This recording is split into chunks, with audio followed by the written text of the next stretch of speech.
Thank you very much, Mr Deputy Speaker. I welcome the opportunity to speak about the ways in which our government is protecting consumers in their dealings with the banks. And before I do so, on indulgence, Mr Deputy Speaker, as the chair of the UK Parliamentary Friendship Group, I just want to associate myself with the remarks of the Prime Minister and the Leader of the Opposition in question time today on the abhorrent, senseless crime that has occurred in Manchester.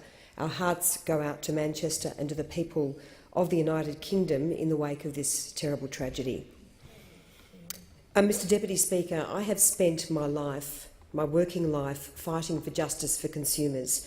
As a journalist with the ABC, including the Consumer Advocacy Program, the Investigators, as a lawyer and now as the member for Corangamite. There is a glaring irony in today's MPI before the House. In contrast to members opposite, who have no policy to combat bad bank behaviour, what we are presenting to this parliament, as announced in our budget, is comprehensive reform. And it is extraordinary that the members for Perth, Wills, Wakefield and Newcastle have not presented one idea in this debate today about how to protect consumers. Because, Mr Deputy Speaker, proposing a Royal Commission is not a policy. Proposing a Royal Commission is a policy cop-out. It demonstrates that the Labor Party does not have any ideas. It demonstrates that the Labor Party is prepared to put on hold the strong action that is required to deliver justice to consumers, to customers, to small businesses who are being ripped off, who are being misled, who are being deceived, who are being delayed, who are being denied justice by the banks. And today, in my contribution, Mr Deputy Speaker, I want to focus on significant reform that's been announced in the budget by way of the establishment of the Australian Financial Complaints Authority, which will be established by the 1st of July 2018. This is an industry-funded, one-stop shop dispute resolution body. What's so significant about this, Mr Deputy Speaker? It will provide free, fast and binding determinations for consumers. AFCA will be able to award fair compensation when consumers have wrongfully suffered a loss as a result of the conduct of a financial services provider, and will therefore be able to deliver real outcomes for consumers. The Turnbull government, Mr Deputy Speaker, is focused on delivering genuine outcomes for Australian consumers, unlike those opposite, who are only interested in playing politics.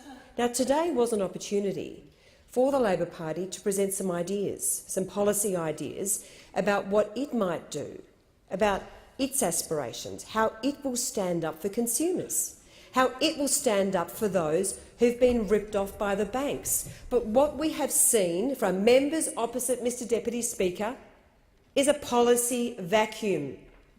A policy vacuum. This Complaints Authority is fundamental reform. It gives consumers the opportunity to go straight to this authority and get the justice they deserve. You know what the Labor Party's proposition is, Mr Deputy Speaker? They want to inflict years and years of litigation on consumers and businesses, either in the federal court or in the Supreme Court around this nation. And the interjection, I will take the interjection from the honourable member behind me, think of the lawyers, but no, let's think of the justice as well. Let's think of the cost of justice, because to subject consumers to the Supreme Court and the federal court as the only option is no option at all. That is what the Labor Party is saying. Do members opposite understand how much this will cost? The member for Isaacs might know, being a former Silk. Does he understand, and do they understand how much this will cost? To litigate and to go to appeal, and perhaps even to go to a High Court appeal, can run into hundreds of thousands of dollars. So I commend the government on this absolutely fundamental reform. This shows that our government is serious about standing up for consumers. It is serious about justice. It is serious about free, affordable access to justice. and it is serious about action with real policy ideas, not the vacuum of no ideas from those opposite.